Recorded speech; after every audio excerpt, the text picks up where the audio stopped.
Milton Samaddar নাকি kidney পাচার করে। মিল্টন সমাদ্দারের ফালানোর রাস্তা নাকি নাই।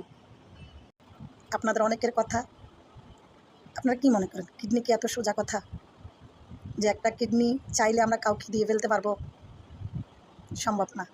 একটা কিডনি অনেক পরীক্ষিত নিরীক্ষিত হওয়ার পরে কিন্তু এই কিডনিটা আরেকজনের জন্য ডিসাইড করা হয় এবং অমুকের দেহে এটা দেওয়া সম্ভব, এটা নিশ্চিত হয়ে কিন্তু একটা কিডনি নেওয়া হয়। তো একটা কিডনি নেওয়া এত সোজা না। যে আপনারা বলতেছেন মিল্টন সমাদ্দার কিডনি পাচার করে, মিল্টন সমাদ্দার বিভিন্নভাবে মানুষকে টর্চার করে। টর্চারের ভিডিওটা হচ্ছে একজন বাবার কাছ থেকে অনুমতি নিচ্ছে যে আপনার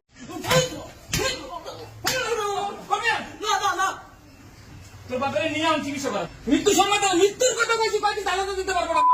তোমার সপ্তাহে মাদক জানাতে দিতে পারবি না কেন? ছেলের মুখটা